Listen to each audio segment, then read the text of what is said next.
You know what? This is just like a breath of fresh air. I'm not kidding. I think it's been day 5, day 6. I don't even know what day it is, to be honest. But it's just everyone's in it for the right reason. Everyone's in it. You have great energy. You have great people. And at the end of the day, everyone's putting aside their agendas and doing what's best for the team. And let me tell you, it is refreshing. And everyone's. Remember when Angel Reese and Kennedy Carter thought they could intimidate Caitlin Clark without repercussions? When defenders could take cheap shots at the rookie while the refs turned a blind eye? That era just ended, spectacularly. It's an enforcer. She needs a brute that will wreck people if they wreck her. Sophie Cunningham just walked into Indiana Fever training camp with a message, and it's echoing across the entire WNBA. The veteran sharpshooter and black belt in Taekwondo isn't just here to compete, she's here to protect. And her presence means one thing: Caitlin Clark finally has an enforcer. In this video, we're breaking down Sophie's early training camp highlights, her powerful interviews, and why she's quickly becoming the Fever's secret weapon against the league's growing list of bullies. If you're hyped, drop a CC and Sophie in the comments. Let's dive in. Sometimes you need one of those players on your team. You need one of those enforcers. Every good player, by the way. Every good player, every good team that is a super duper star. Most of the time have enforcer type players. Remember when Caitlin Clark entered the WNBA as the most hyped rookie in league history? The buzz was electric, but it didn't take long for the excitement to give way to something far more troubling. As the season unfolded, a disturbing pattern emerged, one that stunned both fans and analysts. The numbers revealed a reality too stark to ignore. 17% of all flagrant fouls in the entire WNBA were committed against just one player, Caitlin Clark. Let that sink in. In a league full of elite, battle-tested athletes, nearly 1 in 5 of the most dangerous fouls were directed at a single rookie. This wasn't random. It was targeted. It was calculated. Going on right now, Caitlin Clark says she got cheap shotted against the sky. I mean, throughout the season, she's been getting beat up. Hard screens, elbows, knocked down. Game after game, the pattern became impossible to ignore. Opponents weren't just playing physical basketball, they were targeting Caitlin Clark with aggressive screens, excessive contact, and plays that crossed the line from competitive to downright dangerous. What should have been a season celebrating a generational talent turned into a nightly gauntlet of punishment. The worst offenders quickly stood out. Angel Reese emerged as Clark's most visible antagonist, relentlessly physical, with non-stop trash talk aimed at rattling the rookie's composure. But the moment that truly ignited outrage, Kennedy Carter's blatant shoulder check during a fast break. A move so unsportsmanlike, it went viral within minutes. These weren't just hard fouls, they were messages. Clark, hammer. What made matters worse? The officials consistently failed to provide adequate protection. Refs repeatedly swallowed their whistles on plays that would have earned immediate calls for other players. What made matters worse? The officials. Time and again, referees failed to provide Caitlin Clark the protection any player deserves. Blatant fouls were ignored. Whistles stayed silent on plays that would have been called without hesitation for anyone else. Clark was left to navigate a physical minefield, absorbing hit after hit, all while trying to lead a young, inexperienced Fever squad still finding its identity. She wasn't just playing basketball, she was surviving it. That's all I see. They try so long to get respect for women's basketball, and then they treat it like a junior high school girl's locker room. Junior high school girl antics on the court. Through it all, Caitlin Clark displayed remarkable composure. Despite enduring treatment that would have driven many veterans to speak out, she never once used the media to complain. No shots at officials, no finger pointing at opponents. She simply put her head down and kept playing, absorbing contact, staying focused, and carrying herself with a level of professionalism well beyond her rookie status. But the toll was obvious. It showed in her body language, in her rhythm, and in the subtle ways it disrupted her ability to play her natural game. The Fever front office saw it all. They weren't just watching their star take hits, they were watching the future of their franchise get worn down night after night, and they made a decision. This wouldn't happen again. Their off-season moves weren't just about upgrading talent. They were deliberate, calculated, and designed to protect Caitlin Clark at all costs. She's an enforcer, and if it ain't gonna be me, Michelle Rappaport, like, where is Charlize Oakley? Doesn't her team have like a Zavaria McDaniels or a Rakisha Mahorn? She needs like a goon on her team, because when your star player that's bringing so much money, so much attention to the league, and it's a collective, it's a bunch of them, it's been brewing. This wasn't just about winning games. It was about sending a message, a loud, clear warning to the rest of the league. If you come after Caitlin Clark now, there will be consequences. The Fever weren't just assembling a roster. They were building a fortress around their most valuable asset. But one question remained: who would lead this new mindset on the court? They needed someone with the right mix of toughness, experience, and a no-nonsense attitude. A player who wouldn't just play hard, but would draw a line in the sand. And they found her, a 6'1" dynamo with a black belt in Taekwondo and a reputation for never backing down. Her name, Sophie Cunningham. Her name, Sophie. Caitlin Clark was getting hit a lot. She was getting hit a lot early, and they needed their Charles Oakley. You've got that in Sophie Cunningham. Enter Sophie Cunningham, a player whose reputation already spoke volumes, but whose true purpose in Indiana didn't become clear until she stepped up to the mic at training camp. Yes, she brings a career, 37.8% three-point stroke, spacing the floor with deadly efficiency. But what the Fever truly gained was something deeper. A warrior's mentality, and with just a few words, she delivered a message that echoed through every locker room in the league. We're done being pushed around. Winners, people who know how to compete, people who want to win, and put that together with experience, people who have championships. And so when you have that type of combination, and us kind of young bucks, I'm kind of a tweener, and then you have the vets, you know, you're just trying to be a sponge, you're trying to learn, you're trying to be good now, but at the end of the day, you're trying to be the best when it's preseason, right? And so that's why you have those vets, is so you can learn from them. They've been around the game for a really long time, and that's kind of the refreshing part about being on this team, is that everybody wants to learn, and so everyone's dialed in. When Sophie Cunningham stepped into her first media session as a member of the Indiana Fever, reporters expected the usual cliches: new beginnings, team chemistry, growth. Instead, they got 6 words that shook the basketball world. I'm here to make sure nobody takes cheap shots at our players. That stops now. In an era where most athletes deliver polished, PR-approved sound bites, Cunningham's blunt declaration hit like a thunderclap. It wasn't just a statement, it was a warning. Everyone knows that we have something special here. I think a lot of teams have a lot of teams that are special, a lot of rosters that are special, but can you put it together? Can you put aside your agendas? Can you come into work every single day when you're tired, when you're sore, and still get something done and stack the days? And that's what we're doing. Today was tough, you know what I mean? Like, we've been going for a long time. They haven't been, this is not an easy training camp, I'll tell you that, but I think we're gonna be better for it, and I think if you ask anyone, everyone kind of just feels that nice. And what makes Sophie Cunningham uniquely suited for this protective role isn't just her physical presence on the court.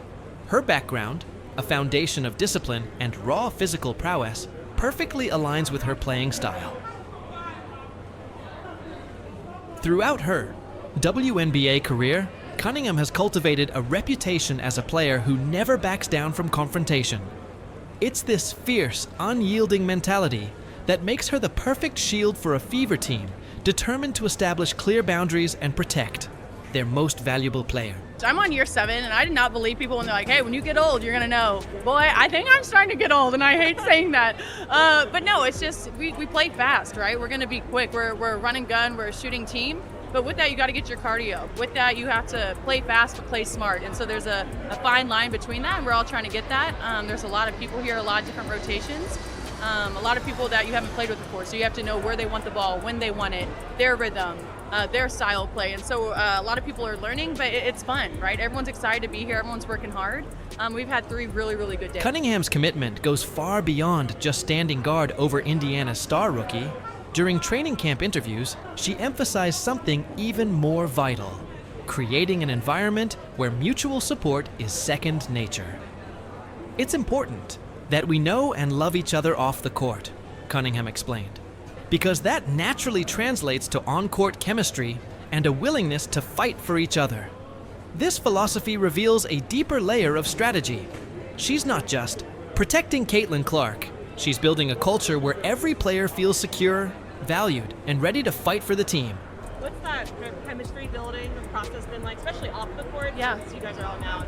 You know, I don't even want to sound like this, but it's been easy. It's been easy because you have really, really great people here that want to be a part of something special. And so they're not only phenomenal athletes, but they're phenomenal people. They're out in the community. They do what's right. I don't know, we're just good stewards. And so when you're around those types of people, it's refreshing. And when I say this, I'm truly happy to be here because it hasn't been like this for my career in Roy. When reporters pressed Sophie Cunningham about the physical treatment Caitlin Clark endured during her rookie season, she didn't hesitate. "That's not basketball," she stated firmly.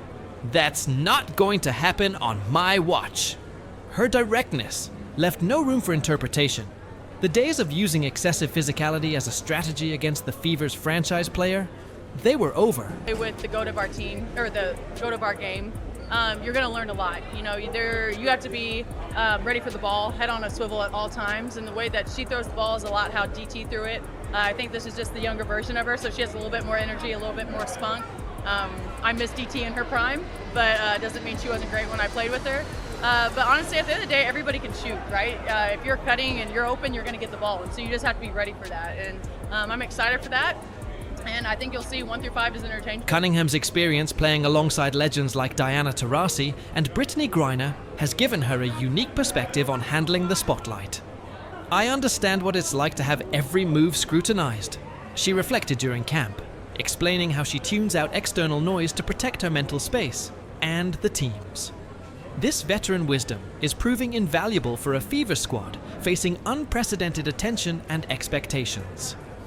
Cunningham isn't just shielding Clark physically. She's helping guide the entire team through the pressures that come with being in the spotlight. Grateful and blessed to have my time out in Phoenix. I met a lot of cool people. I had a lot of great teammates. I learned a lot, had a lot of great times, but just a new era for me, right? A new system, a new type of energy, and so of course I'm excited for it. I'm happy to be close to my family. I'm excited to have my teammates, so I'm started to even get close with now, and I think we're going to be a lot of friends, and so I don't know, it's a new vibe and I'm happy. What makes Sophie Cunningham's presence so potent is how her basketball skills perfectly complement her protective instincts. Her deadly three-point accuracy forces defenders to respect her outside shot, creating more space for Caitlin Clark to work. It's a dual threat that makes the Fever significantly more dangerous. Now, opponents face 2 consequences for targeting Clark: athletic consequences for going after her, and basketball consequences for leaving Cunningham open. But beyond that sharpshooting threat, there's something even more crucial to Caitlin Clark's success. A basketball IQ that anticipates threats before they even materialize. While fans are likely noticing the growing scoring partnership between Clark and Cunningham, coaches are recognizing something even more impactful developing: a defensive synergy that could change the dynamics of every matchup. We have entered Indiana Fever training camp day 3, and Sophie Cunningham is killing. In the heat of practice, Cunningham isn't just talking about protection, she's demonstrating it. Through a constant stream of communication, she's transforming Indiana's defensive positioning. Watch closely during drills, and you'll see her pointing out screens before they even happen, directing traffic like an on-court air traffic controller, and ensuring that Clark never gets blindsided by picks she doesn't see coming. This strategic awareness creates an early warning system, allowing Clark to navigate the court with confidence, without constantly looking over her shoulder for the next hit.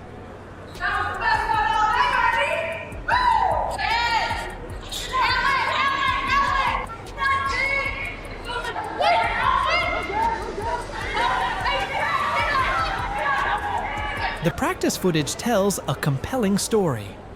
During scrimmages, Cunningham doesn't just react to defensive breakdowns. She prevents them entirely. She's constantly calling out positions, anticipating offensive movements, and organizing the entire defensive unit to operate as a cohesive force. This proactive approach allows Clark to focus entirely on her offensive game, without the constant worry of where the next hit might come from.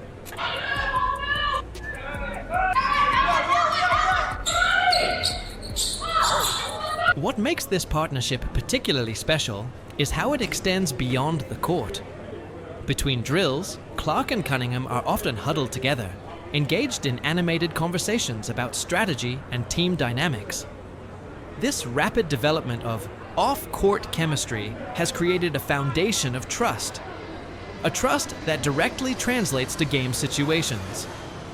When the pressure mounts in the fourth quarter, that established connection means they can communicate with nothing more than a glance or a nod, an unspoken understanding that speaks volumes. The Indiana Fever putting Sophie back in that 3 position, so she sees her having like more of a breakout season than she'd had at the Mercury, having to play a position that wasn't exactly natural to her. But watching the footage, it's kind of crazy because I see Sophie Cunningham now as being able to play the 1, the 2, the 3, and, you know, with her experience over at Mercury, the 4. Sophie Cunningham at the 1 as the point guard, you're crazy, you say, but no. Cunningham's versatility adds another critical layer to her protective presence. Her ability to play multiple positions, from point guard to power forward, gives the Fever a dynamic edge, allowing for unpredictable lineup combinations that keep opponents constantly guessing. This positional flexibility doesn't just create matchup problems for other teams. It also provides Caitlin Clark with the tailored support she needs in any given situation. She's running it up the court. She's directing traffic. Nice pass over to, what is that, Jalen? And look at that pass over to Lexi, cross-court pass. And you know, she seems to have evolved as a leader, like talking to everybody in the huddle. And run. Like, make them run. Like, we need to be quicker than that. Okay. And it looks like they were just kind of testing out Sophie as a point. The impact of this partnership extends far beyond just the Clark-Cunningham connection. Teammates have begun adopting this same protective mindset, creating a team-wide culture where standing up for each other isn't just encouraged, it's expected. It's no longer about one enforcer. It's about an entire team that refuses to let any member be targeted or isolated. For a few minutes a game and, you know, giving Caitlin Clark a rest or anybody else a rest, starting at the 1, migrating over to the 2, whatever, she seems to be able to do it. And she isn't looking bad while doing it. She's confident. She's hitting her targets cross court. And there is more footage showing her spotting up so she can still go over to the 2, to the 3, to the 4 even, spot up at the wing. And the ripple effects of this protective team culture have created a mathematical problem no opposing coach can solve.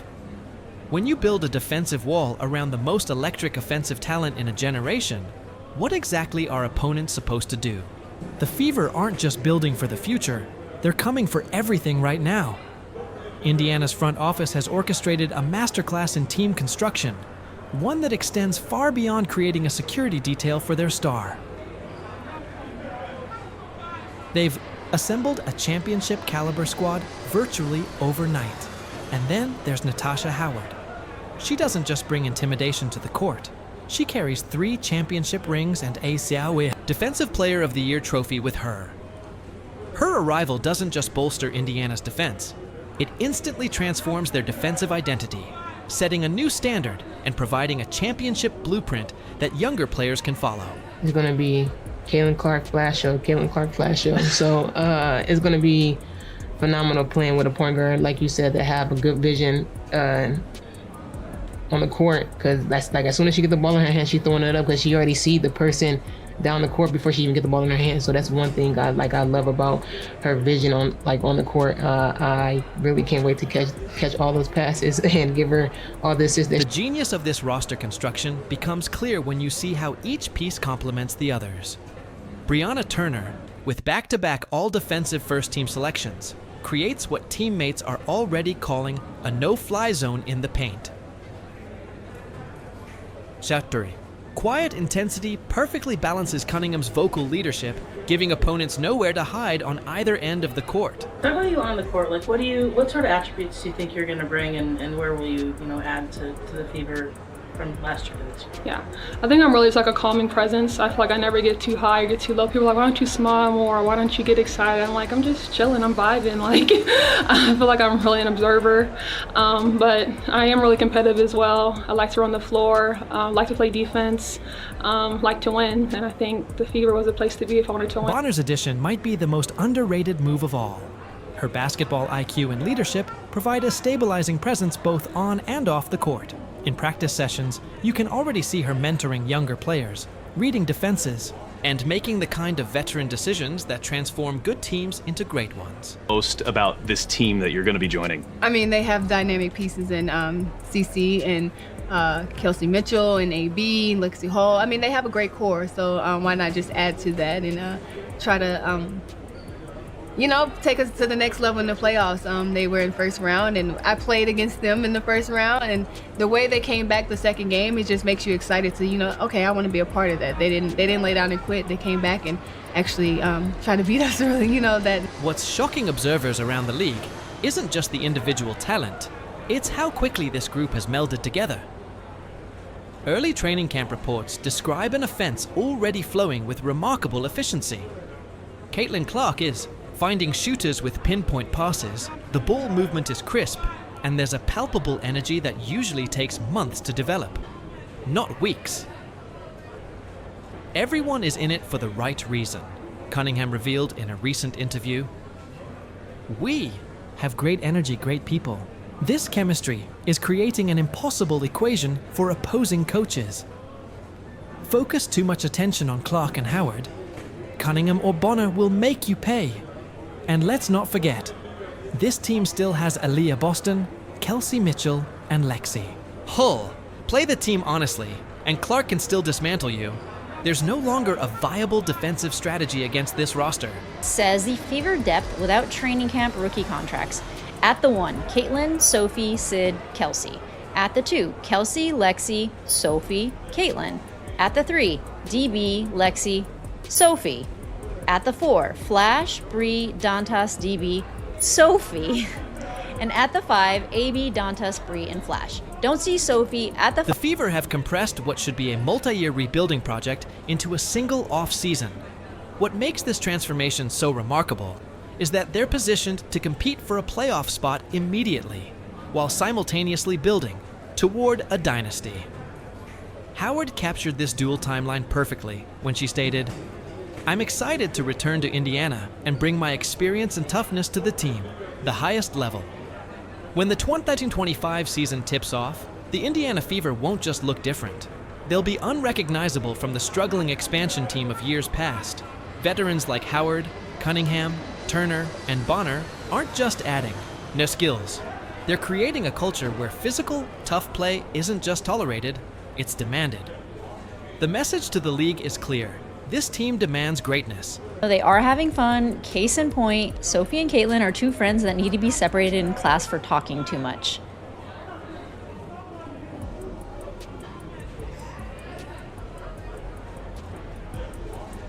That's actually become a meme online, like the Caitlin dance.